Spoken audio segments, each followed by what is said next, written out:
Hari Om and welcome to all the divine Atmajyotis to our contemplation of Purna Yoga talks by sriprabhuji. So currently we are on second chapter, Sankhya Yoga, and we have broken the talks into series of questions and we are contemplating based on the questions. So today we'll begin with question 456, which was discussed in the last session. And today we'll begin by Padmaji sharing the views. Yes, Padmaji. Hari Om. So the fourth question is, what is the world and how many world do you recognize? So world is what I experience. Say the normal conception would be that it is the world that is outside that I interact with. However, there is also an inner world and there is an outer world. So the inner world comprises of the mind, intellect, emotions, and ego, whatever we experience. And the outer world would be of the people, the things, and the situations that come to us, or the events that come to us. So what do these worlds refer to and how do you relate to them? So now the inner world and the outer world are connected. How are they connected? They are connected through our senses, the five senses of sight, taste, smell, hearing, and touch. And also the thoughts and feelings that we have inside us is also translating to the outer world. So now the question is, how do you bridge these two? Like, how do you bring about a connection between these two? What is that? What is it that connects the inner and the outer world? So the inner world and the outer world, the connection is the body through which we experience what is happening with the inner world and what is happening in the outer world. So the right kind of perception we have inside is what leads to the action that is translated to the outer world. So in that sense, essentially, how we perceive the world and what action we perform is the bridge, or you can say the connection between the outer world and the inner world. So now how do we bring about a peaceful or a happy environment in this? Is by what we are experiencing inside is what is essentially translated to the outer world. If this understanding we have, then how we perceive and how we act will be in alignment, will be very aligned to each other. That is one thing. So that is how we can bring a harmony between the inner and the outer world. Now, as far as Adhyatmika, Dharmika, and Laukika is concerned, when we say Adhyatmika, there is a spiritual take on whatever we are experiencing. So when we have a Atma, Anatma, Viveka, what is Satya here? And what is the one that is changing? If we have this Viveka, this discrimination, then we can act in a better way. We can function in a better way in the world. And secondly is Dharmika. Dharmika, what is Dharma? So if we align our actions and thoughts to Dharma, then we will again act in a correct way, or in a right way, or in a way that we are supposed to act. Laukika, whereas is worldly. So whatever happens in the world affects us. So it is the other way around actually. How we perceive is, okay, the world is so like this and it is affecting me. But it is not like that. That is why the understanding of what we have inside is what is impacting our outside is very important. The understanding of that is very important. Thank you, sir. Excellent, Padmaji. So before we move on, does anyone have any questions so far? So we have looked at, what are the main themes in Sankhya Yoga? How can it be named as Purna Yoga? And then we also have examined modern society and depression. And in the last session, we have looked into the world, various perspectives about the world. Any question or anybody who wants to share anything more on any of these questions? topics that we have discussed so far? All right. Then we'll move on to the next question. So the next question is about who has to guide and who has to act when it comes to our so-called day-to-day transactional practical life. And what is the relevance of this on a day-to-day basis, essentially? Yeah, so that's what the next question is. Krishnaji, would you like to begin? Vijayji, I would like to take at last, so I haven't completed the entire video. Okay, all right. Thank you. Shilpaji, would you like to begin? Yes, sir. Who has to guide and who has to act? It is the Guru who will guide us and the shishya who has to act. And what's the relevance to day-to-day life? So for that questions, I would like to touch upon the three aspects of that is adhyatmika, laukika, and dharmikta. So what's the relevance? It is the like how Shri Krishna guides Arjuna by teaching adhyatmika. Similarly, adhyatmika, that is spirituality, that is what we have to follow in our day-to-day life. That will come with Atmagyana. Laukika is working towards the betterment of the society or for the people, doing the right thing, like how Shri Krishna advised Arjuna that by killing Bhishma and Drona, he is it is not adharma. He is helping. He's helping to establish dharma, and that in turn will help the society and the people. The other aspect being dharmikta, that is doing the right thing. That is doing the right thing as per the situation in life, being righteous, following righteousness. So this is what I feel. Wonderful. Thank you very much, Shilpaji. Thank you, sir. Thank you. Savitri Amma, how do you see this? Yes, sir.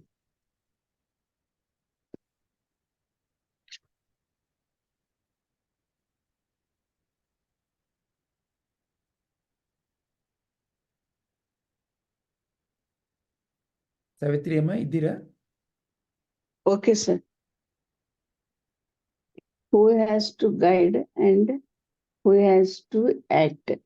What is the relevance today to day-to-day life? ಇಲ್ಲಿ ಶ್ರೀಕೃಷ್ಣ ಪರಮಾತ್ಮ ಇಲ್ಲಿ ಗುರುವಾಗಿ ಅರ್ಜುನನಿಗೆ ಮಾರ್ಗದರ್ಶನ ಮಾಡುತ್ತಾನೆ. ಅಂದ್ರೆ ಅರ್ಜುನನಿಗೆ ಯುದ್ಧದಲ್ಲಿ ಅವನು ಗುರುವಾಗಿ ಮಾರ್ಗದರ್ಶನ ಮಾಡುತ್ತಾನೆ. ಅಂದ್ರೆ ಇಲ್ಲಿ ಪರಮಾತ್ಮನ ಆದೇಶದಂತೆ ಅರ್ಜುನ ವರ್ತಿಸುತ್ತಾನೆ ಅಂತ. ಏಕೆಂದರೆ ಅರ್ಜುನನು ತನ್ನ ಎಲ್ಲ ಗೊಂದಲಗಳಿಂದ ಹೊರಬರಲು ಅವನು ಭಗವಂತನಿಗೆ ಶರಣಾಗುತ್ತಾನೆ ಯುದ್ಧದಲ್ಲಿ. ಅಂದ್ರೆ ನನಗೆ ಗೊಂದಲಗಳಿಂದ ಯಾರನ್ನು ಯುದ್ಧ ಮಾಡಬೇಕು ಮಾಡಬಾರದು ಅಥವಾ ಇವರನ್ನು ಹೇಗೆ ಕೊಲ್ಲಲಿ ಎಂಬ ಗೊಂದಲದಿಂದ ಅವನು ಶ್ರೀಕೃಷ್ಣನಿಗೆ ಶರಣಾಗತನಾಗುತ್ತಾನೆ. ಆಗ ಭಗವಂತ ಅವನಿಗೆ ಗುರುವಾಗಿ ಆದೇಶ ನೀಡುತ್ತಾನೆ ಮತ್ತು ಅವನ ಆದೇಶದಂತೆ ಅರ್ಜುನ ಇಲ್ಲಿ ವರ್ತಿಸುತ್ತಾನೆ ಅಂತ. ಅವನ ಆದೇಶದಂತೆ ಅವನು ಯುದ್ಧವನ್ನು ಕೈಗೊಳ್ಳುತ್ತಾನೆ ಅಂತ. ಅಂದ್ರೆ ಇದು ಕೂಡ ನಮ್ಮ ಜೀವನದಲ್ಲಿ ಹೇಗೆ ಅಂದ್ರೆ ನಾವು ಕೂಡ ನಮ್ಮ ಜೀವನದಲ್ಲಿ ಹೇಗೆ ಅನೇಕ ಗೊಂದಲಗಳಿಗೆ ಸಿಲುಕಿ ನಾವು ಕೂಡ ಅನೇಕ ಅಂದ್ರೆ ಯಾವುದನ್ನು ಮಾಡಬೇಕು, ಮಾಡಿದ್ರೆ ಒಳ್ಳೆಯದು, ಯಾವುದು ಸರಿ ಯಾವುದು ತಪ್ಪು ಎಂಬ ಗೊಂದಲದಲ್ಲಿರುತ್ತೇವೆ ಅಂತ. ಅಂದ್ರೆ ಈಗ ನಮ್ಮ ಮಕ್ಕಳಿಗೆ ಏನಾದರೂ ಸಮಸ್ಯೆಯಲ್ಲಿ ಸಿಲುಕಿದಾಗ ಅವರಿಗೆ ನಾವು ಯಾವುದು ಸರಿ ತಪ್ಪುಗಳ ಯಾವುದು ಸರಿ, ಏನ್ ಮಾಡಿದ್ರೆ ಸರಿ, ಯಾವುದು ತಪ್ಪುಗಳ ಬಗ್ಗೆ ನಾವು ತಿಳುವಳಿಕೆಯನ್ನು ಕೂಡ ನೀಡಬೇಕಾಗುತ್ತೆ ಅಂತ. ಅದನ್ನು ಬಿಟ್ಟು ನಾವು ಮೋಹಕ್ಕೆ ಸಿಲುಕಿ ಅವನು ನನ್ನ ಮಗ ಏನ್ ತಪ್ಪು ಮಾಡಿದರೂ ನಡೆಯುತ್ತೆ, ಮಾಡೋದೇ ಇಲ್ಲ ಅವನು ಎಂಬ ಮೋಹಕ್ಕೆ ಒಳಗಾಗಿ ಅವರಿಗೆ ಸರಿಯಾದ ಮಾರ್ಗದರ್ಶನವನ್ನು ನಾವು ಮಾಡದೇ ಇದ್ದರೆ ಅಥವಾ ಅವನಿಗೆ ನಾವು ಶಿಕ್ಷಿಸದೇ ಇದ್ದರೆ ಕೂಡ ಅವನು ಗೊಂದಲಕ್ಕೊಳಗಾಗಿ ಅಂದ್ರೆ ಯಾವ ಕೆಲಸವನ್ನು ಮಾಡಬೇಕು ಎಂಬ ಗೊಂದಲಕ್ಕೊಳಗಾಗ್ತಾನೆ ಅಂತ. ಈಗ ಫಾರ್ ಎಕ್ಸಾಂಪಲ್ ಪರೀಕ್ಷೆಯಲ್ಲಿ ಉತ್ತಮ ಅಂಕಗಳನ್ನು ಪಡೆಯಬೇಕಾದ್ರೆ ಅಂದ್ರೆ ಅವನಿಗೆ ಒಳ್ಳೆಯ ಉತ್ತಮ ಅಂಕಗಳನ್ನು ಪಡೆದು ಒಳ್ಳೆಯ ರ್ಯಾಂಕಿನಲ್ಲಿ ತೇರ್ಗಡೆ ಆಗ್ಬೇಕೆಂದು ನಾವು ಬಯಸ್ತೇವೆ. ಆದ್ರೆ ಅವನಿಗೆ ಅವನ ಅಭ್ಯಾಸದ ಸಮಯದಲ್ಲಿ ಹೇಗೆ ಸ್ಟಡಿ ಮಾಡಬೇಕು ಅಥವಾ ಪರೀಕ್ಷೆಗಳನ್ನು ಹೇಗೆ ಎದುರಿಸಬೇಕು ಎಂಬುದರ ಮಾರ್ಗದರ್ಶನ ಮಾಡದೇನೆ ನಾವು ಬರೀ ಅವನಿಂದ ನಿರೀಕ್ಷೆಗಳನ್ನು ಇಟ್ಟುಕೊಳ್ಳುವುದು ಕೂಡ ತಪ್ಪು ಅಂತ. ನಾವು ಕೂಡ ಅವನೊಂದಿಗೆ ಜೊತೆಗಿದ್ದು ಅವನ ಎಲ್ಲ ಸಮಸ್ಯೆಗಳನ್ನು ಆಲಿಸಿ ಅವುಗಳಿಗೆ ಸೂಕ್ತ ಪರಿಹಾರ ಕಲ್ಪಿಸಿ ಹೇಗೆ ಸ್ಟಡಿ ಮಾಡಬೇಕು ಅಥವಾ ಪರೀಕ್ಷೆಯಲ್ಲಿ ಹೇಗೆ ಪ್ರಶ್ನೆಗಳನ್ನು ಎದುರಿಸಬೇಕು ಎನ್ನುವುದನ್ನು ಅವನೊಂದಿಗೆ ನಾವು ಸ್ನೇಹಿತನಾಗಿ ಗುರುವಾಗಿ ಸದಾ ಮಾರ್ಗದರ್ಶನ ಮಾಡಿದರೆ ಹೇಗೆ ನಾವು ಅವನಿಂದ ಒಳ್ಳೆಯ ಪ್ರತಿಫಲವನ್ನು ಅಪೇಕ್ಷಿಸುತ್ತೇವೆ ಅಥವಾ ಪಡೆಯುತ್ತೇವೆಯೋ ಅದೇ ರೀತಿ ನಾವು ಕೂಡ ಮಾರ್ಗದರ್ಶನದ ನಮ್ಮ ನಿಜ ಜೀವನದಲ್ಲಿಯೂ ಕೂಡ ಇತರರ ಮಾರ್ಗದರ್ಶನ ನಮಗೆ ಅವಶ್ಯವಾಗಿರುತ್ತದೆ ಅಂತ. ಇನ್ನೇನಾದ್ರೂ ಹೇಳ್ತೀರಾ ಅಮ್ಮ? ಇದು ಒಂದು ಕ್ವಶನ್ ಸರ್, ಇದಷ್ಟೇ. ಆಗ್ಲಿ ಅಮ್ಮ, ಧನ್ಯವಾದ. Padmaji, would you like to share your views?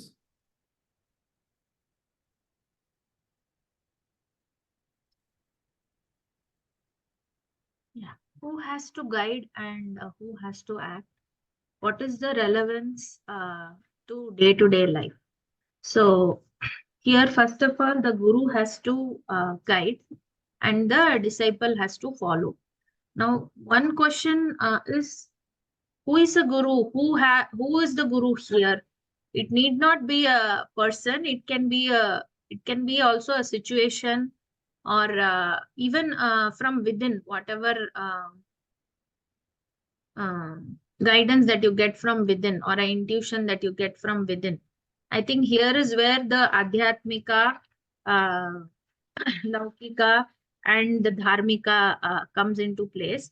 Because when the guru, like for example, even if we look at Guruji's talks, there is always all these three perspectives there: Adi Bhautika, Adhyatmika, and the spiritual aspect to it. So it is whatever is coming to us, we have to connect it from all the three aspects and see how to go about the right action. So I think the guru, up till now, at least for me, I have not, before I came into these classes, I have not experienced or even looked into any situation from this perspective. Whereas after coming to this classes, this clarity has emerged. For example, when you're in deep pain physically, I think the Atma Anatma Viveka kind of helps you from within. It is not that the pain gets reduced or anything like that, the physical pain you go through, but the understanding that, okay, this pain is suffered by my body, it is not my pain. That clarity will at least help you to go on about the regular, day-to-day event, rather than driven by that pain. Because when you are in pain, more than you are also suffering, but you might make others in your contact also suffer because of what you are going through emotionally. You might unnecessarily speak angrily towards somebody, or you might get irritated and speak in that way. So you are in turn affecting other people as well. So that kind of things can be avoided if you have the right kind of guidance. So this guidance can come only from a guru. And Yeah, so this is how, sir, it is relevant in the day to day. I think here I would also like to touch upon the ninth question. Like, what does it mean when a shishya is ready, a guru will come? So I feel that normally we have an understanding that, okay, whatever comes in life, I can take care of it. I can solve the problems in my life. This is the general proposition that the ego also prompts us to keep on believing in. However, there are, I think, certain situations in life where you feel that you cannot solve it anymore. You feel helpless. You feel that there can be no other solution coming out of for this problem. And then I think that is when you are in a state of helplessness, when you feel that I cannot handle this problem anymore, and I need someone who is higher than me, bigger than me, to help me solve this, is when I think the guru will come to you, because that is the mode where you have the surrender, where you are ready to accept, where you are ready to learn. So when you have that bhava is when the guidance will come, I feel. Thank you. Thank you very much, Padmaji. So you feel it is better to combine or contemplate on these two questions together, is it? Something like this. Yeah, that's how I have, yeah, I wrote it, sir. Yeah.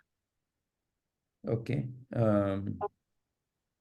Because who is a guru becomes important, right? When we say guru has to guide, then who can be a guru? That question comes. That is how you are seeing, is it? Yeah, that is how I saw. Yes, sir. Yes, sir. All right, sure. Okay, so then let's keep it in this way. Maybe we can keep it still independent questions, but if people want to talk about it together, let them. Thank you, Padmaji. Hari Om, Rupaji. Hari Om, sir. Hari Om, everyone. We are contemplating on question 7, Rupaji. Who has to guide and who has to act? And what the relevance of it in your day-to-day life? That's the question. We'll listen to Padma Amma and then we'll come to you. Okay, sir. Padma Amma? Yes, sir. ಹರಿ ಓಂ. ಇಲ್ಲಿ ಮಹಾಭಾರತ ಯುದ್ಧದಲ್ಲಿ ನಾವು ಮೊದಲಿಗೆ ನೋಡ್ತೀವಿ ಧೃತರಾಷ್ಟ್ರ ಯಾವ ಮನಸ್ಥಿತಿಯಲ್ಲಿ ಇರ್ತಾನೆ ಅಂತ. ಧೃತರಾಷ್ಟ್ರ ಕುರುಡ ರಾಜ, ಅವನ ಬಳಿ ಸಂಜಯ ಇರ್ತಾನೆ. ಅವನು ಜ್ಞಾನಿ. ತನ್ನ ಮಕ್ಕಳಿಗೆ ಏನ್ ಮಾಡ್ತಾ ಇದ್ದಾರೆ ಅಂತಂದ್ಬಿಟ್ಟು ಯುದ್ಧದಲ್ಲಿ, ಮತ್ತೆ ಪಾಂಡವರ ಮಕ್ಕಳು ಸಹ ಏನ್ ಮಾಡ್ತಿದ್ದಾರೆ ನೀನು ಹೇಳು ಅಂತಂದ್ಬಿಟ್ಟು ಕೇಳ್ತಾನೆ. ಅವನಿಗೆ ಆತಂಕ ಆಗಿರುವುದು ತನ್ನ ಮಕ್ಕಳಿಗೆ ಏನಾಗೋಗುತ್ತೋ ಅನ್ನೋ ಆತಂಕ ಇರುತ್ತೆ. ಇದಕ್ಕೆ ಪರಿಹಾರ ಏನು ಅಂತ ಅವನು ಕಂಡುಹಿಡ್ಕೊಳ್ಳೋದಕ್ಕೆ ಈ ಪಕ್ಕದಲ್ಲಿ ಇರುವಂತಹ ಸಂಜಯನನ್ನ ಕೇಳಲ್ಲ. ಯಾತಕ್ಕೆ ಅಂದ್ರೆ ಅವನು ಕುರುಡಾಗ್ಬಿಟ್ಟಿರ್ತಾನೆ. ಅವನಿಗೆ ಆ ಕಡೆಗೆ ತಿರುಗಿ ನಾನು ಕೇಳ್ಬೇಕು ಅನ್ನುವ ಒಂದು ವಿವೇಚನೆ ಅನ್ನೋದು ಇರಲ್ಲ. ಅವನು ಹಾಗೆ ಕೊನೆಯವರೆಗೂ ಅವನು ಬಾಹ್ಯ ಪ್ರಪಂಚದಲ್ಲೇ ಇರ್ತಾನೆ. ಅವನು ಅಧಿಕಾರಕ್ಕೋಸ್ಕರ, ಅವನು ಸಿಂಹಾಸನಕ್ಕೋಸ್ಕರನೇ ಅಂಟಿಕೊಂಡು ಇರ್ತಾನೆ. ತನ್ನ ಜೀವನ ಪೂರ್ತಿ ಆ ರೀತಿಯಲ್ಲೇ ಕಳೀತಾನೆ. ಆದರೆ ಅದೇ ಯುದ್ಧ ಭೂಮಿಯಲ್ಲಿ ಇರುವಂತಹ ಅರ್ಜುನ ಏನ್ ಮಾಡ್ತಾನೆ, ಅವನಿಗೆ ಮಮಕಾರ ಉಂಟಾಗುತ್ತೆ. ತನ್ನ ಬಂಧು ಬಾಂಧವರು ಅವ್ರನ್ನೆಲ್ಲ ನಾನು ಸಾಯಿಸೋದು ಸರಿನಾ, ನನಗೆ ಬಹಳ ಕಷ್ಟ ಆಗುತ್ತೆ ಅಂತ. ಅವನು ಬುದ್ಧಿವಂತ, ಅವನು ಬಹಳ ತಿಳಿದಂತ ಸಹ. ಮತ್ತೆ ಅವನ ಒಡನಾಟ ಶ್ರೀಕೃಷ್ಣನ ಜೊತೆನೂ ಇರುತ್ತೆ. ಹಾಗಾಗಿ ಅವನು ನನ್ಗೆ ಈ ಕಷ್ಟದಿಂದ ನಾನು ಹೇಗೆ ಹೊರಗಡೆ ಬರಬೇಕು ಅನ್ನುವ ಒಂದು ಥಾಟ್ ಅವನಿಗೆ ಬರುತ್ತೆ. ಆ ರೀತಿ ಬಂದಾಗ ಅದು ಕೀ ಪಾಯಿಂಟ್. ಬಂದಾಗ ಅವನು ತಿರುಗಿ ನೋಡ್ತಾನೆ. ಅಲ್ಲಿ ಕಾಣಿಸುವಂತಹ ಶ್ರೀಕೃಷ್ಣ, ತನ್ನಗಿಂತಲೂ ಹೆಚ್ಚಿಗೆ ತಿಳಿದಿರುವಂತಹವನು ಶ್ರೀಕೃಷ್ಣ. ನಿನಗೆ ನೋಡಪ್ಪ ಶರಣಾಗ್ತೀನಿ, ನನ್ಗೇನು ಗೊತ್ತಾಗ್ತಾ ಇಲ್ಲ, ನಾನು ತುಂಬ ವಿಷಾದಕ್ಕೊಳಗಾಗಿದ್ದೀನಿ. ನನಗೆ ಖಿನ್ನತೆ ಉಂಟಾಗಿದೆ. ಅದಕ್ಕೋಸ್ಕರ ನನಗೆ ಏನು ಮಾಡಬೇಕು ಅನ್ನೋದು ನನಗೆ ದಿಕ್ಕು ತೋಚ್ತಾ ಇಲ್ಲ. ನೀನು ಪ್ರತಿಯೊಂದು ತಿಳಿದಂಥವನು, ನೀನು ಗುರು ಆಗು, ನಾನು ನೋಡು ನಿನಗೆ ಶರಣಾಗ್ತೀನಿ, ನೀನು ನನಗೇನು ಮಾಡಬೇಕು ಅನ್ನೋದನ್ನು ನೀನು ಹೇಳ್ಕೊಡು ಅಂತಂದ್ಬಿಟ್ಟು ಆವಾಗ ಶರಣಾಗ್ತಾನೆ. ಶರಣಾದಾಗ ಶ್ರೀಕೃಷ್ಣ ಅರ್ಜುನನಿಗಿಂತ ಹೆಚ್ಚಿಗೆ ತಿಳಿದಂಥವನು, ಉನ್ನತ ಸ್ಥಾನದಲ್ಲಿರುವನು, ಭಗವಂತನು. ಆತನ ಪ್ರತಿಯೊಂದು ಮಾತುಗಳನ್ನು ಕೇಳಿ ಆ ರೀತಿಯಲ್ಲಿ ಯಾವ ನಿರ್ಧಾರವನ್ನು ತೆಗೆದುಕೊಳ್ಬೇಕು ಅಂತಂದ್ಬಿಟ್ಟು ನಾನು ಯುದ್ಧವನ್ನು ಮಾಡೋದು ಸರಿ ಅನ್ನುವ ನಿರ್ಧಾರವನ್ನು ಕೊನೆಗೆ ತೆಗೆದುಕೊಳ್ತಾನೆ. ಅವನಿಗೆ ಮೊದಲು ಆ ಒಂದು ದೃಢತೆ ಇರಲ್ಲ. ಯಾವಾಗ ಸದ್ಗುರುವಾದ ಶ್ರೀಕೃಷ್ಣ ಪರಮಾತ್ಮನ ಮಾತುಗಳನ್ನು ಕೇಳ್ತಾನೋ ಆಗ ಅವನಿಗೆ ದೃಢತೆ ಬರುತ್ತೆ. ದೃಢತೆ ಬಂದು ನಾನು ಈಗ ಮಾಡಬೇಕಾಗಿರೋದು ನನ್ನ ಧರ್ಮಕ್ಕೆ ಅನುಗುಣವಾಗಿ ಯುದ್ಧ. ಆತ್ಮ ಯಾವಾಗಲೂ ಶಾಶ್ವತ, ನಾನು ಅದಕ್ಕೋಸ್ಕರ ನಾನು ಯೋಚನೆ ಮಾಡಬೇಕಾಗಿಲ್ಲ. ನನ್ನ ಮುಂದೆ ಏನಿದೆಯೋ ಅದನ್ನು ನಾನು ಸಮರ್ಥವಾಗಿ ನಿಭಾಯಿಸಬೇಕು ಅನ್ನೋ ನಿರ್ಧಾರವನ್ನು ತೆಗೆದುಕೊಳ್ತಾನೆ. ಹಾಗೆ ನಮ್ಮ ಜೀವನದಲ್ಲೂ ಏನು ಮಾಡಬೇಕು ಅಂದಾಗ ನಮಗೆ ಬೇಕಾದಷ್ಟು ಸಮಸ್ಯೆಗಳು ಬರುತ್ತೆ. ಆಗ ಪದ್ಮಜಿ ಹೇಳ್ದಾಗೆ ಒಬ್ಬ ಗುರುಗಳೇ ಆಗಬೇಕು ಅಂತ. ಗುರು ಯಾವುದಾದ್ರೂ ಆಗಬಹುದು, ಒಂದು ಪಕ್ಷಿ ಆಗಬಹುದು, ಒಂದು ಹರಿಯುವ ನೀರಾಗಬಹುದು, ಒಂದು ಹುಲ್ಲು ಕಡ್ಡಿ ಆಗ್ಬಹುದು, ಯಾವುದೇ ಆಗ್ಬೋದು ಗುರು. ಅದು ಬೇಕಾದಷ್ಟು ಪಾಠಗಳನ್ನು ನಮಗೆ ಹೇಳ್ಕೊಡುತ್ತೆ. ಅಥವಾ ಒಂದು ಸಂದರ್ಭ, ಸಿಚುವೇಶನ್ಸ್, ಅವುಗಳು ಸಹ ನಮಗೆ ಪಾಠವನ್ನು ಹೇಳ್ಕೊಡುತ್ತೆ. ಯಾರಾದರೂ ನಮ್ಮ ಮೇಲೆ ಬೈದಾಗ ಅದು ಸಹ ಪಾಠವೇ ಆಗುತ್ತೆ. ಅದರಿಂದ ನಾವು ನಿಜವಾಗ್ಲೂ ನಾನು ತಿದ್ದುಕೊಳ್ಬೇಕಾಗಿರುವಂತಹದ್ದು ಏನು ಅನ್ನೋದನ್ನು ಸಹ ನಾನು ಕಲಿತೀನಿ. ಹೀಗೆ ಪ್ರತಿಯೊಂದು ಸಹ ಗುರು ಇಲ್ಲದೆ ಇರುವಂತಹ ಸ್ಥಳನೇ ಇಲ್ಲ. ಪ್ರತಿಯೊಂದರಲ್ಲೂ ಗುರುವನ್ನ ನಾವು ನೋಡಬಹುದು, ನಮ್ಮ ಸಮಸ್ಯೆಗಳನ್ನ ನಾವು ಪರಿಹಾರ ಮಾಡ್ಕೊಳ್ಬಹುದು. ಇದು ಹೇಗೆಂದ್ರೆ ಈ ನಮ್ಮ ಬುದ್ಧಿಯಲ್ಲಿ ಆತ್ಮನ ಪ್ರತಿಫಲನ ಹೆಚ್ಚಾಗಿರುತ್ತೆ. ಹಾಗಾಗಿ ಆತ್ಮ ಶಾಶ್ವತ. ಅದರ ಒಂದು ಬೆಳಕಿನಲ್ಲಿ ಈ ಜಡವಾದಂತಹ ಮನಸ್ಸು, ದೇಹಗಳು ತನ್ನ ಕೆಲಸವನ್ನ ಮಾಡ್ತಾ ಇರೋದು. ಈ ಬುದ್ಧಿ ಸಹ ಜಡ, ಆದ್ರೂ ಅದರಲ್ಲಿ ಪ್ರತಿಫಲನ ಹೆಚ್ಚಾಗಿರೋದ್ರಿಂದ ಅದು ಸರಿಯಾದ ಕೆಲಸ ಮಾಡುತ್ತೆ. ಯಾವಾಗ ಅದನ್ನು ಸೂಕ್ಷ್ಮಗೊಳಿಸಿದಾಗ ವಿವೇಚನೆ ಅನ್ನೋದು, ವಿವೇಕ ಅನ್ನೋದು ಜಾಗೃತವಾಗುತ್ತೆ. ಆಗ ಆ ಜಾಗೃತವಾದಂತಹ ವಿವೇಚನೆಯ ಮೂಲಕ ಆ ಒಂದು ಸಂದರ್ಭವನ್ನು ಅವಲೋಕಿಸಿದಾಗ ಆ ಸಮಸ್ಯೆಗೆ ಪರಿಹಾರ ಖಂಡಿತವಾಗೂ ಸಿಗುತ್ತೆ. ನಮಗೆ ಸಮಸ್ಯೆಗೆ ಇಲ್ಲ, ಎಲ್ಲರೂ ಎಲ್ಲವನ್ನೂ ತಿಳಿದುಕೊಂಡಿರೋದಕ್ಕೆ ಸಾಧ್ಯ ಇಲ್ಲ. ನಮಗಿಂತ ಹೆಚ್ಚಾಗಿ ತಿಳಿದಂತಹವರ ಒಂದು ಮಾತನ್ನ ಕೇಳಬೇಕಾಗತ್ತೆ.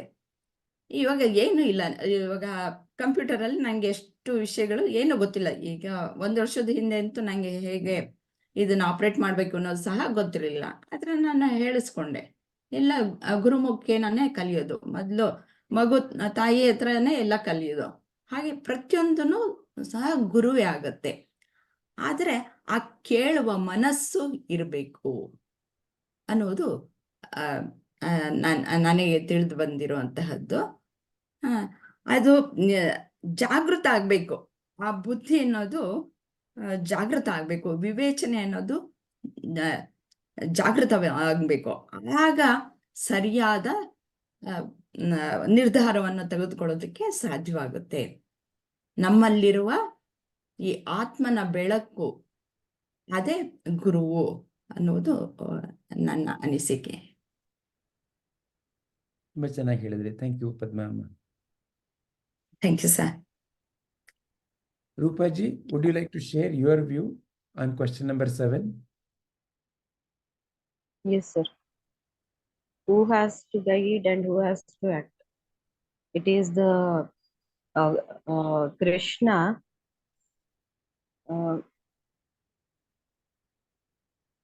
here who is guiding, and Arjuna is acting. Like this, the Arjuna in us has to act. and we can take this guidance from, as everyone said, the Guru uh, that is there that is there in everything that is around us. And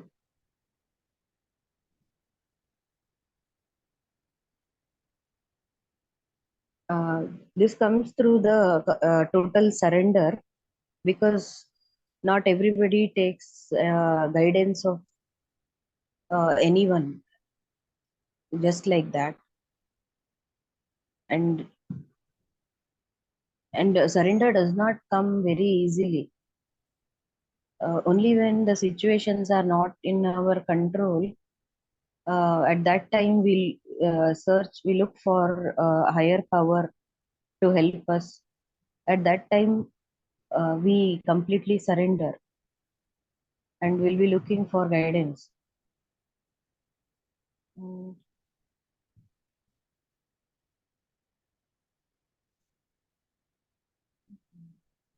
What's the relevance to day-to-day life? In day-to-day lives also, the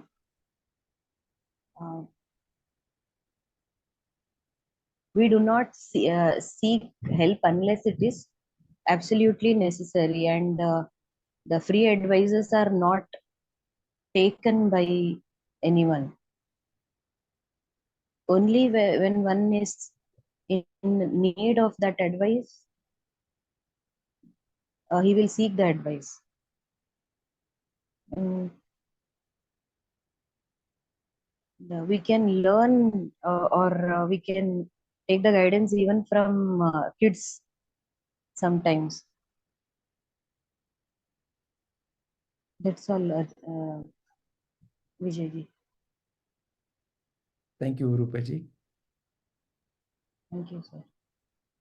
Krishna ji, would you like to share your view? Yeah. So who has to guide and who has to act? What's the relevance to day to day? So yeah, like I had also similar understanding. Like uh, I would just add upon what everybody told. So um, when we are in a state where we are in like got stuck in something or in making decision, and like an Arjuna, so we have to get that right action or karma yoga we have to perform. So in that point of context, so it is the Guru who guides us through Sankhya Yoga or Brahma Vidya, and we have to perform based on action. So here, Guru is the one who guides us when we are ready. One is ready to accept he or she doesn't know and they want and help. Need not to be asking to everyone, but even if they got stuck and if they simply pray, so then we would obviously get the guidance from Guru and we have to act. So how it is relevance to day to life?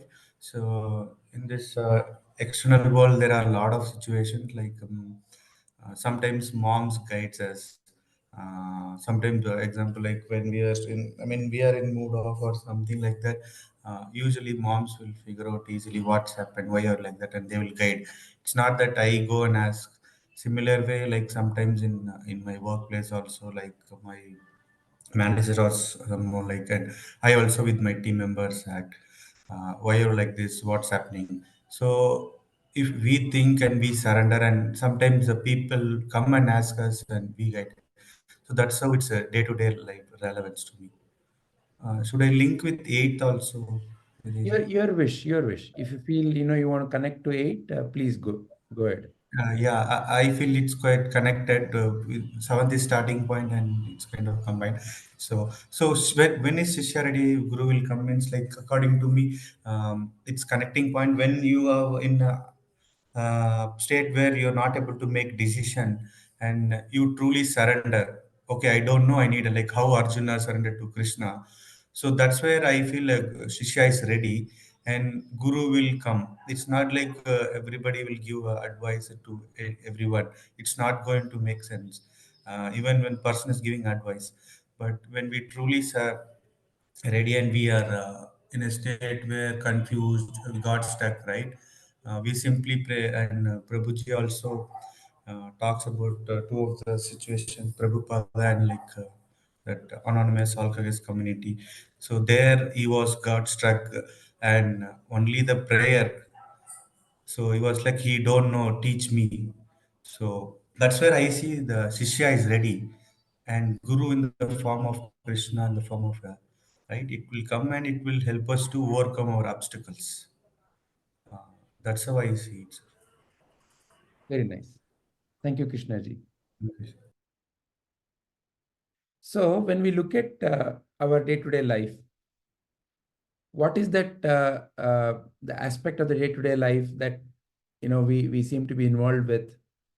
Mostly doing various kinds of things: eating, talking, running, uh, cleaning, sleeping. So like that, when you look at any typical day, there is a lot of activities happening, and we give different names to these activities.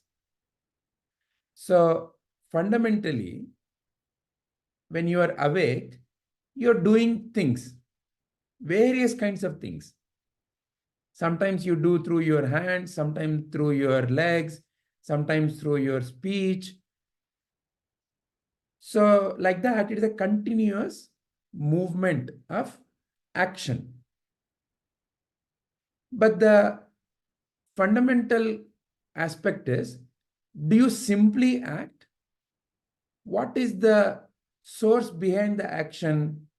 How do you act? Or how does anyone act?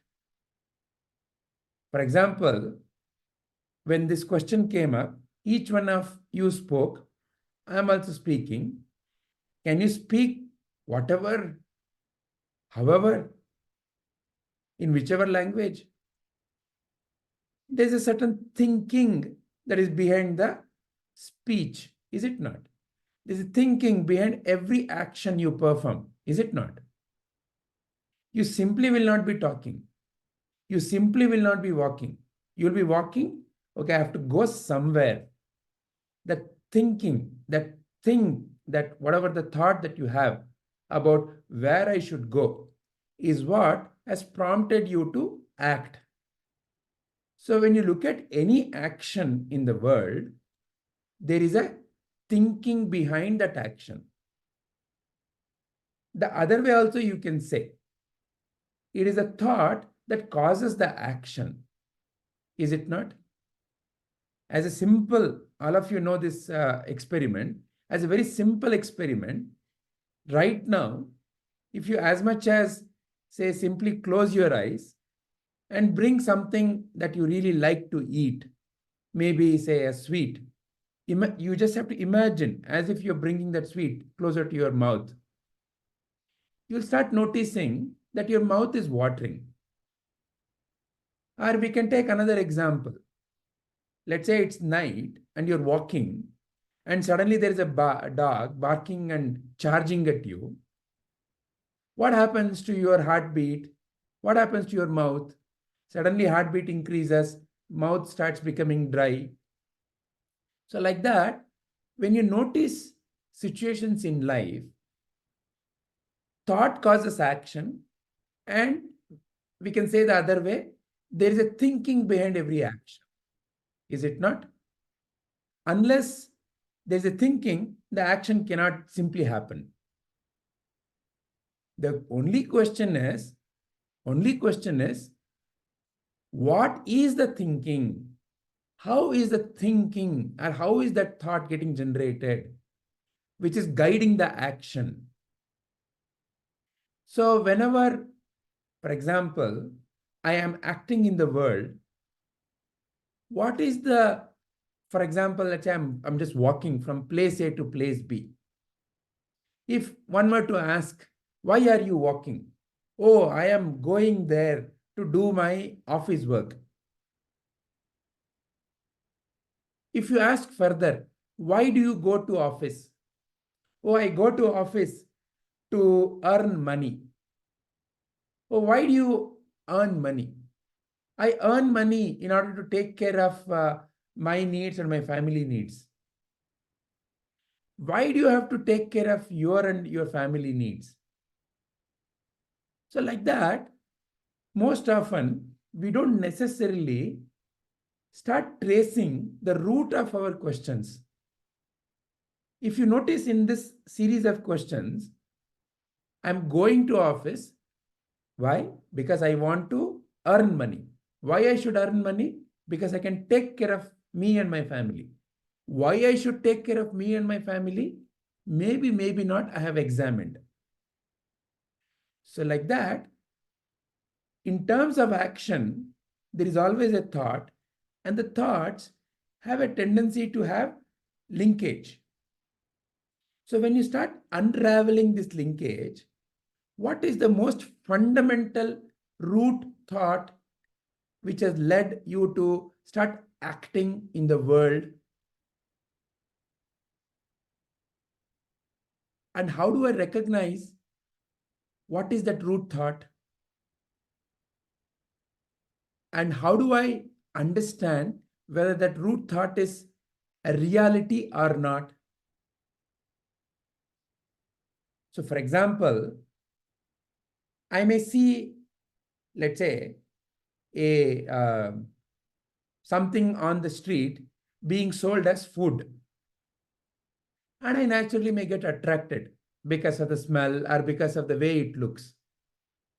I go and I eat. It is very tasty.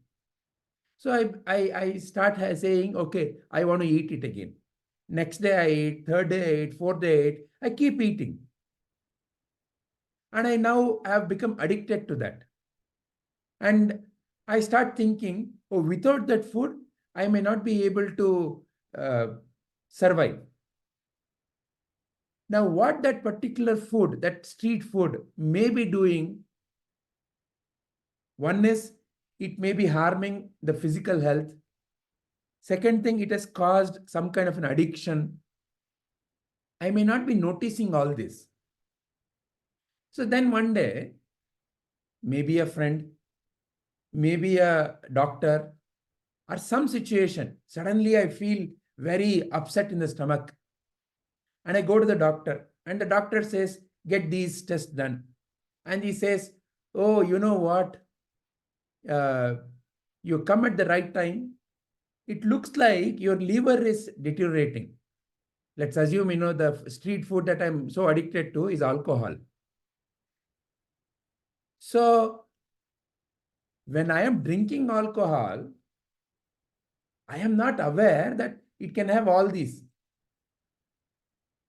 How did I come to know? In this case, in this example, a situation. What situation? Suddenly some upset stomach and some ill health. So now the doctor says, get rid of this. This is what will help you to have a good life, a healthy body. Now, the doctor has given me a advice.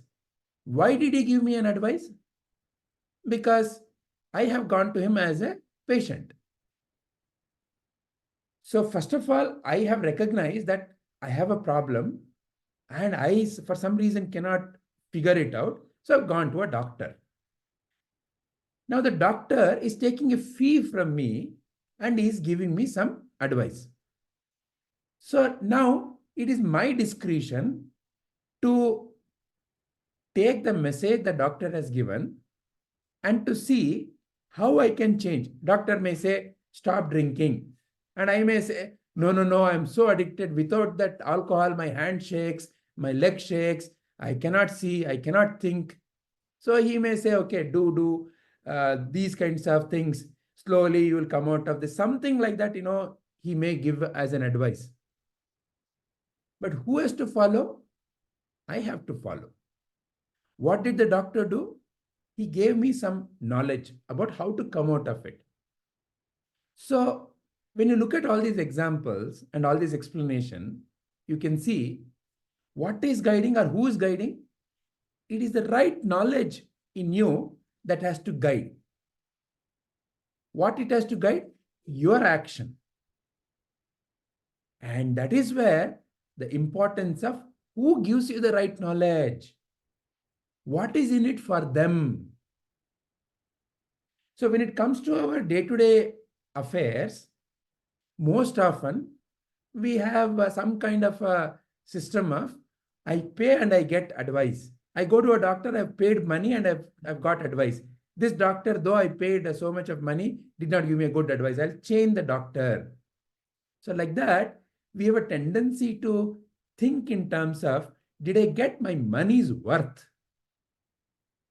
Right? Because there is a money involved. I am giving money, so I'm getting. Which is okay. There's nothing right or wrong about it. Only thing is, this kind of to handle our day-to-day affairs, we already have figured out some system. But the root of all our thinking, as I was showing you in the chain, what is the root of my thinking itself? Why I should earn money? Why I should take care of myself? Why I should take care of my family? What is this place called world? What am I really seeking from this world? So like that, there are a lot more fundamental questions upon which all other subsequent thinking and subsequent actions are built. It is like if I have a big building, what is holding the building? The foundation, the pillars, the framework. If that foundation is not correct, then it will shake, it will fall.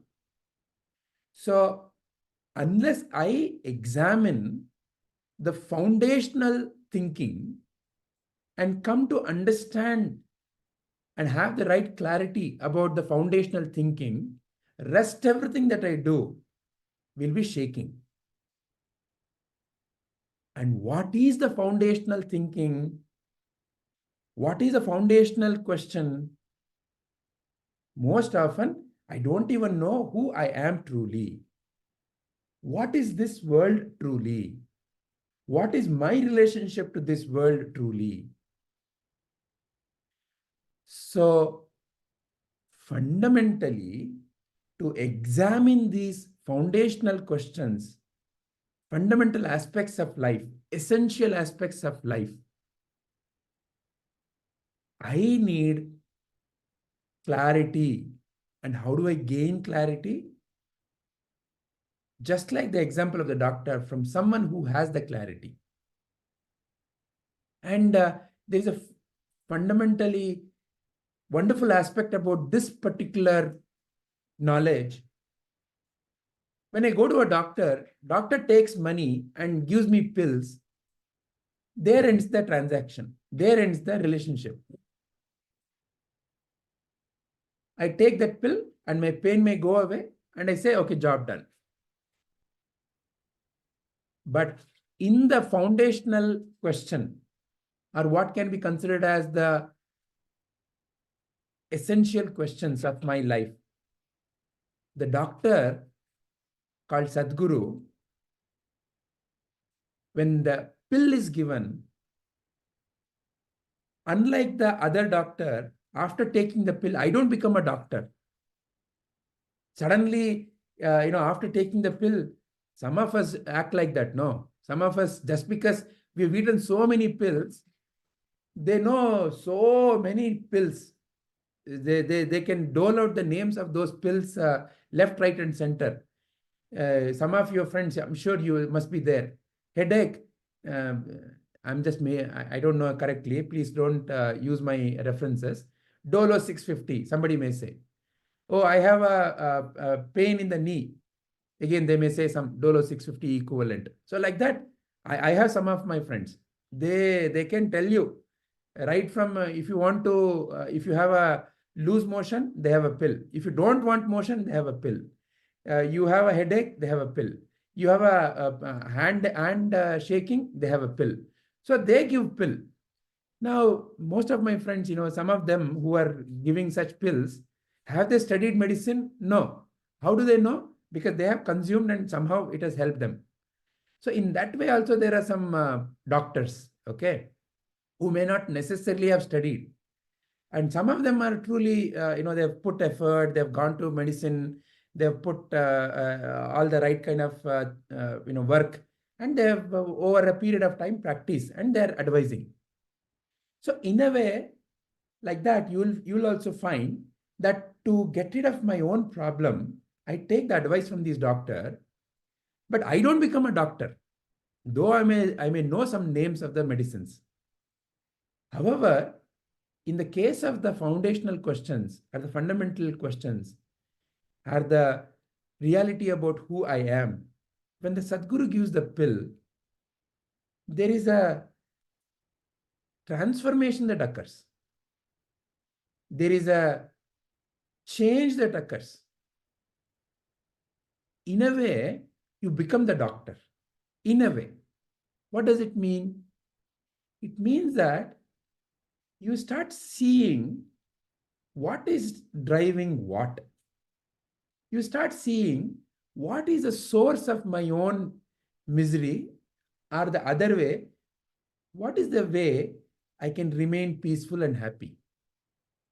So in a way, unlike the other doctor where you have to keep going, headache you have to go, hand ache you have to go, stomach ache you have to go again. Here, when you take the pill given by the Sadguru, and how the Sadguru gives the pill? In the form of the right knowledge. So in that sense, foundationally, fundamentally, essentially, what guides you and me is the right knowledge. And once when I take that right knowledge, imbibe it, it is I who has to bring it out in my actions. And once when I understand the foundational questions and the answers for them, my entire life transforms. So the life that used to be full of running from place to earn some living, foundationally, fundamentally changes. In a way, you are not running from place to make a living. Life happens around you. So there is a tremendous shift. There is a tremendous transformation in some of the knowledge that comes into your life. So in the context of this question, when I generally see who has to guide, who has to act, in terms of our day-to-day affairs, there is one kind of an answer. But the intention of the question is foundational questions, foundational aspects of life. So foundational question, who has to guide? The one who has realized. Who is that? Sadguru. One who is established in what you call as peace, happiness, and the one who can guide you. But then, fundamentally, from that outside guru, who has to really guide you? From that outside guru, you and me have to realize that jnana, that pill that Sadguru is giving, and it is you and me who have to bring it in our own thinking. And it is you and me who has to act. Hari Om. Is there any additional questions or points based on what's been discussed on this question?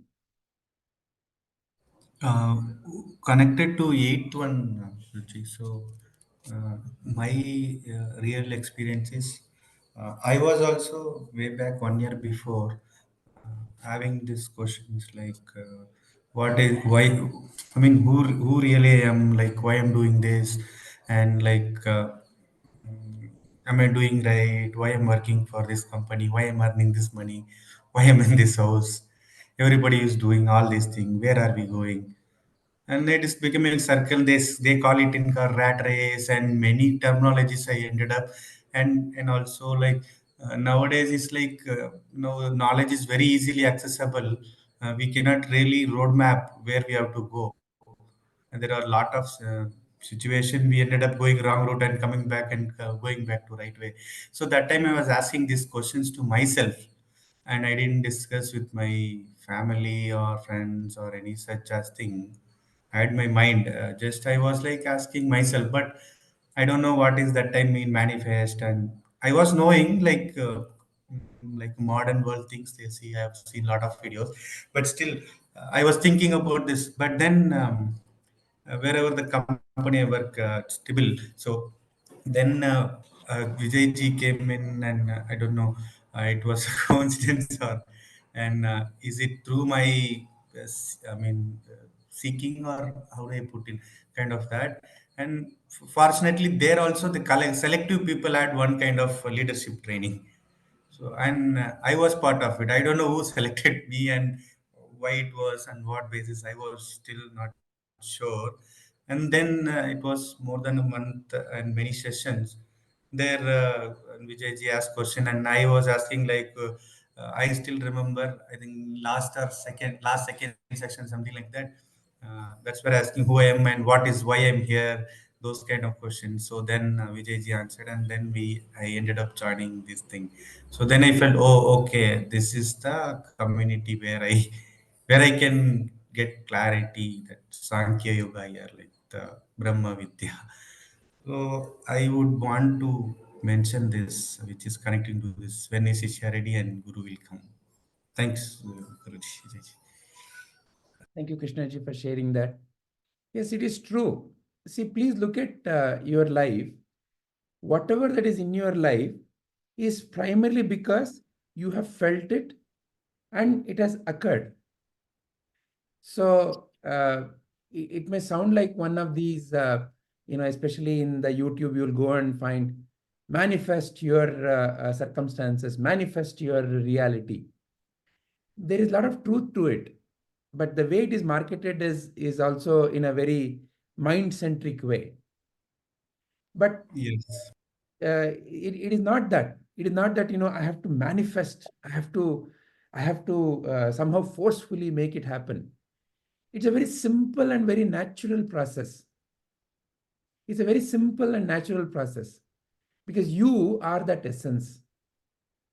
You are that reality. And the way the world is not shaping you. You are shaping the world.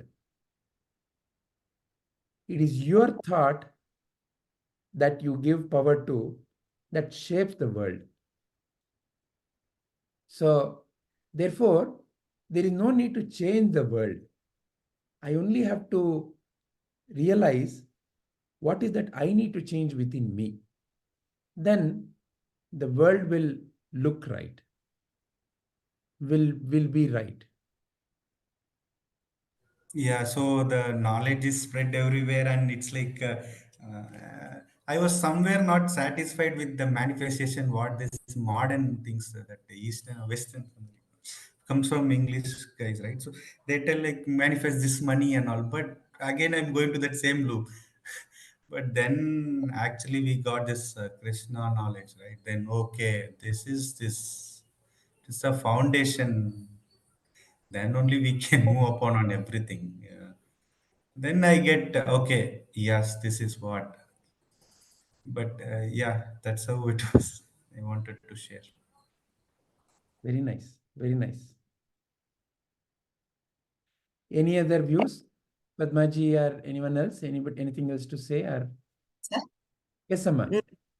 ನೀವು ನಿಮ್ಮ ಮಾತಲ್ಲಿ ನನಗೆ ಈಗ ಏನು clarity ಬಂತು ಅಂದ್ರೆ right knowledge right knowledge is Sadhguru ಅಂತ. ಅದ್ರ ಮಾತನ್ನು ಕೇಳಬೇಕು. ರೈಟ್ ನಾಲೆಡ್ಜ್ ಅಂತ ತಿಳ್ಕೊಂಡು ಅದ್ರ ಪ್ರಕಾರ ನಾವು ನಡಿಬೇಕು ಅನ್ನೋದು ನನಗೆ ಕ್ಲಾರಿಟಿ ಬಂದಿದ್ದು. ಅದನ್ನ ಶೇರ್ ಮಾಡ್ಕೊಳ್ಳೋಣ ಅಂತ ಅನಿಸ್ತು. Very nice, Amma. Excellent realization. See, Sadhguru keeps saying, I am not this person who you think I am. So actually, who is Sadhguru? And Sadhguru keeps saying, I'm eternal. Okay, we see Ramana Maharshi is no more there. We see Ramakrishna Paramahamsa no more there. We see Mata Sharda Devi no more there. How then it is eternal? The eternal aspect is the jnana, the shuddha jnana, the right knowledge.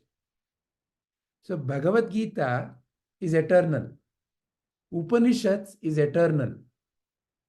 The way the great masters lived, are living, and what they taught and are teaching is eternal. So as a jnana, as the right knowledge, they are eternal, because we tend to think of them as individuals, right? So in that sense, they are eternal. Excellent, Amma. Thanks, sir. Padmaji, you came to say something? No, actually, I wanted to apologize. I didn't realize I was unmuted. I mean, I was unmuted and I spoke in between when Padmaji was saying. Sorry, Padmaji. I didn't mean to intervene. No, I'm weak in English that you wanted to correct me, but I No, know I was not trying to correct you. wanted That to- is how I was completing your sentence. I have that habit. I'm sorry. I didn't mean to cut in your conversation. no issues. Okay. Yes, Rupaji, please ask your question. Yes, sir. Sir, here when Shishya is ready, Guru will come. So here karma is also playing its part, isn't it? Like Guru would come only when our good karma has started yielding the fruit, and our we are done. Maybe in that aspect we are done with our bad karma. Only then Guru would come, because I was interested in spirituality since many years now, but it is only since 2-3 years that I got my Guru. So I feel that it is because of the karma that it is Guru came into my life so late. Is it right or not? I just wanted to know. Sure. Whatever I feel is right or not. Okay. So again, when you frame the question as right or not, there is a tendency to go into it is right or wrong. So it is not either right or wrong. It is all to do with a particular point in the journey. And from that viewpoint, it may appear like right. And from maybe another viewpoint, it may appear like not so right. Let me clarify. It is like saying, when you are looking at a mountain, from the base, the mountain looks different. From the middle, it looks different. From the top, it looks different. Just like that, the assumption here is karma is the one that leads to a particular fruit. Correct. If I throw a ball up, it is bound to come down. If I put my hand in the fire, it is bound to burn.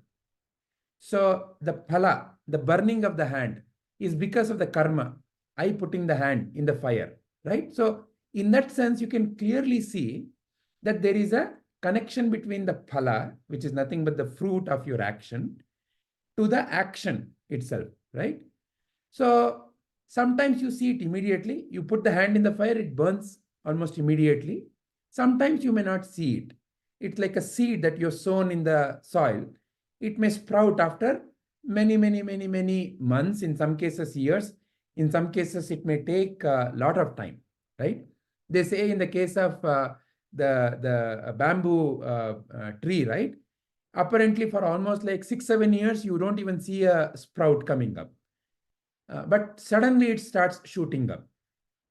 So in that sense, everything that is happening in life is because of a certain karma only. And that is what I just referred when we were discussing about the previous question as thought. What is a thought? Fundamentally, is like a seed. And the action is like a fruit, is it not? Which is going to lead to that particular outcome, right? So the means through which that outcome will be are going to happen. So now the question is it my bad karma that led me to not have a guru in life? And is it my good karma that led me to have a guru in life? Yes, when I initially start realizing that, okay, here is some knowledge that is helping me to get rid of all my so-called wrong thinking, my wrong actions. So from where it is coming? It is coming from, say, Sadguru. Okay, when did I meet Sadguru? I met 2-3 years back. So therefore, what led to Sadguru to come? Must have been some good deeds. Correct. That way of looking at it is also correct. Now, when you look at what led you to recognize that this Sadguru is the right one for you. So to ask a question in a slightly different way, you go and purchase a saree, and you let's say have spent thousands of rupees, and this is the first time you're purchasing such kind of a saree, and you come and you are proudly displaying, and some friend comes and says, oh, what you got is somebody has cheated you. It is not so much at all, and this person is known to cheat. Then in a way, it is my bad karma that led me to go to that shop and to spend money and to get burnt. I lost my money. Now I also have not a good product, right? My friends are now making fun of me. So many negative things happen. In a way, now I can say that next time when I go to purchase a new saree, I'm that much more wiser. I may say I will not go to this shop, or when I go to another shop, I may even be aware of, hey friend, you seem to be more knowledgeable in the saree business. Why don't you accompany me? So like that, now I have learned a lesson about how to deal with saree purchase. And how did it happen? Only because I had that bad experience. So is the bad experience then not a guru? The bad experience taught me, so-called bad experience taught me how to deal with life going forward. So in that sense, is there truly a experience of life which is not teaching you anything? It is a matter of perspective only. Every situation. So therefore, it is said, what can you learn from success? That, whatever the planning I have done has led to this action. So the planning must be correct. So success in a way confirms whatever the thinking behind that whole action. What is the failure teaching me? Failure can teach me what I should have done, what I did not do. What is the right thinking is taught by failure. So is success a good teacher? It can be. Is failure a good teacher? Very well, it can be. So who looks at it? You look at it. So in that sense of looking, there is nothing but guru only. There is nothing but teacher only. I may not be recognizing the teacher who comes in the form of an insult, or in the form of anger, or in the form of a failure. I may not yet have started recognizing. It's only through good karma that I am having that situation of life, because that situation of life is what led me to now be more aware of taking my friend. How can I recognize Sadguru? What is the value of the Sadguru? How can I recognize? Only when I've gone through all ups and downs. Sadguru is there, but how many people approach the Sadguru? Millions of people are there. They are so busy in their day-to-day life. But who recognizes, who really goes to the Sadguru? In the war field, so many were there. Why only Arjuna? could speak to Sri Krishna and understand Sri Krishna? He was ready. How was he ready? Because all the experiences of life. Oh, I have to now fight this war. If there was not that war, could he have come to that realization that I need guidance? So in that way of looking, everything is for your own good. Does this bring clarity, Rupaji? Yes, sir. So, but karma also plays its role, isn't it?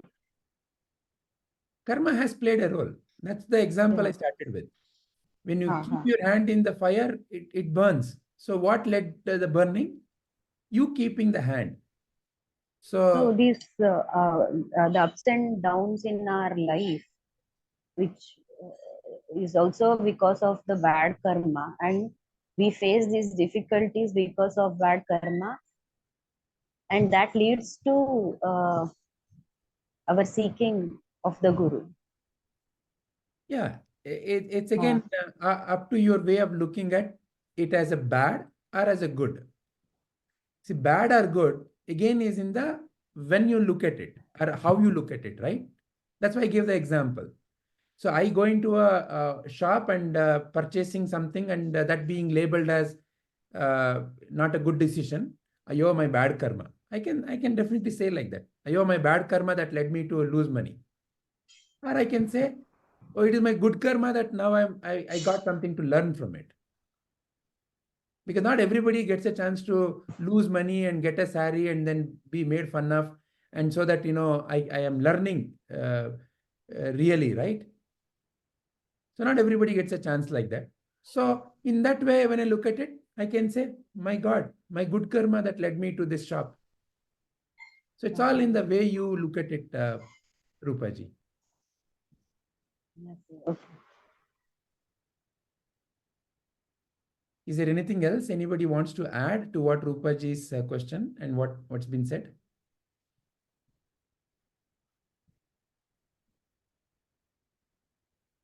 You're speaking in mute, Padmaji, if you're speaking. No, okay, all right. Yeah, so Rupaji, can we end? Yes, sir. All right. Hari Om.